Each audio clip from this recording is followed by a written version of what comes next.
Hello everyone, welcome back to my channel. আমি তন্দ্রা চক্রবর্তী। আমার চ্যানেলে আমার সমস্ত ভিউয়ারকে স্বাগত। আজ ফ্রাইডে। আজকের ভিডিওতে আমি premature ageing of facial skin বা মুখের চামড়ায় অকাল বার্ধক্য কেন আসে আর তার প্রতিকারী বা কি, এই সম্বন্ধে কয়েকটা সচেতনতামূলক কথা বলতে এসেছি। প্রিম্যাচিওর এজিং বলতে কি বোঝায় অনেকেই নিশ্চয়ই বুঝেছেন। সময়ের আগে অর্থাৎ বয়স হওয়ার আগেই আমাদের মুখের চামড়ায় অনেকেরই বয়সের ছাপ পড়ে যায়। শুধু মুখে কেন, গলায়, হাতে, বিভিন্ন জায়গায় কিন্তু বয়সের থেকে বেশি বয়স মনে হয়। এটা অনেকেরই সমস্যা। অ্যাজ এ বিউটি থেরাপিস্ট আমার কাছে অনেকেই এসে বলেন এর সমাধান কি বা কি ঘরোয়া উপায়ে এগুলোকে ঠিক করা যায়। তো আমি একসঙ্গে অনেকের যাতে সমস্যার সমাধান হয় সেই জন্যই কথাগুলো এইরকম এক ধরনের প্ল্যাটফর্মে এসে বলি, যেখানে একসঙ্গে অনেকেরই উপকার হয়। আপনাদের যদি ভিডিও ভালো লাগে অতি অবশ্যই লাইক, কমেন্ট, শেয়ার করে সঙ্গে থাকবেন। আমাদের চ্যানেল তন্দ্রা সাজাবো যতনে কাটোয়া সাবস্ক্রাইব করে বেল বাটন অল করবেন, যাতে আমাদের থেকে কোনো ভিডিও আপনারা মিস না করেন। আমাদের ইনস্টাগ্রাম হ্যান্ডেল টি চক্রবর্তী ওয়ানেও আপনারা ফলো করতে পারেন। আমাদের Facebook page Tandra's makeup designing and beauty শ্যালো কাটোয়াতেও ফলো করতে পারেন। আমাদের প্রোফাইল সাজাবো যতনে কাটোয়া। আর তাছাড়া প্রত্যেক ভিডিওর নিচে কিন্তু আমাদের ওয়েবসাইটের লিংক দেওয়া থাকে। ক্লিক করলে আপনারা আমাদের বিশদে জানতে পারবেন। আমি চেষ্টা করি বারবারই সচেতনতামূলক কিছু পোস্ট করা, যাতে প্রত্যেক মানুষ আমরা সচেতন হই এবং আমাদের সেগুলো কাজে আসতে পারে। আজকাল সোশ্যাল মিডিয়ার দৌলতে আমরা অনেকেই ফেসবুক, ইউটিউব, ইনস্টাগ্রাম এই সমস্ত প্ল্যাটফর্মগুলোতে ভিডিও বানাই, আমাদের স্ক্রিনে দেখা যায়। তো সেক্ষেত্রে লুকস কিন্তু ভীষণই ম্যাটার করে। যতই আমরা মেকআপ করি না কেন, আমাদের ফেসিয়াল স্কিন যদি সুন্দর না হয়, আমাদের মেকআপ করলেও কিন্তু খুব একটা ভালো লাগে না। আর সবসময় তো মেকআপ করে সমস্ত কিছু খুঁত ঢেকে সামনে আসা সম্ভব হয় না, আর সেটা মনে হয় অনেকটাই আরোপিত। তাই একজন বিউটি থেরাপিস্ট হিসেবে এবং যেহেতু আমি স্কিন নিয়ে কাজ করি, তো আমার সবসময় মনে হয় ফেসিয়াল স্কিনটা, শুধু ফেসিয়াল স্কিন কেন, আমাদের ফুল বডির স্কিনই যদি খুব ভালো থাকে, তাহলে সবসময়ই আমরা কিন্তু নিজেদের প্রেজেন্টেবল করে খুব কনফিডেন্স নিয়ে জনসমক্ষে আসতে পারি। যেহেতু আমাদের আজকাল সমস্ত প্রফেশনেই লুকস ভীষণ ম্যাটার করে। অনেক সময়ই অনেক স্টেজ শো, সোশ্যাল গ্যাদারিংস, বিভিন্ন রকম শ্যুট থাকে আমাদের, যেখানে আমাদের সবাইকেই খুব ভালো লাগাটা জরুরি হয়ে পড়ে। তাই এই আজকের ভিডিওটা অনেকটাই একটা সচেতনতামূলক ভিডিও। তো বিষয়ে আসা যাক এবার। সাধারণত 18 বছর বয়স পর্যন্ত আমাদের কিন্তু সেভাবে জিন ঘটিত কোনো সমস্যা না থাকলে বার্ধক্য স্কিনকে সেভাবে ছুঁতে পারে না। কিন্তু 18 বছরের পর থেকেই নানা কারণে আমাদের স্কিনে একটু একটু করে কিন্তু বার্ধক্য আসতে থাকে এবং 25-26 বছর বয়সের পর থেকে সেটা কিন্তু পুরোপুরি ভীষণভাবে প্রকট হয়ে যেতে পারে। তার কতগুলো কারণের মধ্যে সব থেকে প্রধান কারণ যেটা, সেটা হচ্ছে অস্বাস্থ্যকর জীবনযাপন করা, প্রপার বেসিক স্কিন কেয়ার না করা, ইউভি রে ভীষণই অ্যাক্টিভ, ইউভি এক্সপোজার অর্থাৎ বিনা সানস্ক্রিনে বাইরে বেরোনো, অতিরিক্ত স্ট্রেস, ধূমপান করা বা অন্যান্য যে কোনো নেশায় আসক্ত হওয়া এবং অবশ্যই জিন ঘটিত সমস্যা তো থেকেই যায়। আর বার্ধক্য আসে স্কিনে কিভাবে বুঝতে পারি?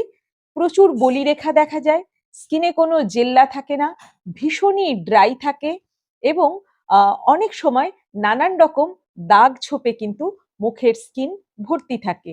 গলায় এবং হাতের চামড়াতেও একইভাবে ড্রাইনেস আসে এবং কোনো রকম জেল্লা বা টান টান ভাব কিন্তু তাতে থাকে না। তাছাড়াও আমাদের এই প্রিম্যাচিওর এজিং এ কিন্তু বর্তমানে দূষণেরও একটা বিরাট ভূমিকা আছে। যেভাবে আমাদের চারিদিকে পরিবেশ দূষণ হচ্ছে, সেটাও কিন্তু আমাদের এই স্কিনে প্রিম্যাচিওর এজিং আনার একটা ফ্যাক্টর হিসেবে কাজ করে। আরো একটা ফ্যাক্টর হচ্ছে ব্লু লাইট। সেটা হচ্ছে আমাদের মোবাইল বা ল্যাপটপের আমরা যারা খুব বেশি ইউজ করি, সেই ব্লু লাইটও কিন্তু আমাদের ফেসিয়াল স্কিনে অনেক ক্ষতি করে থাকে। তো আমরা এই বিভিন্ন রকম কারণগুলো তো পেয়ে গেলাম, এবার এর সমাধান কি?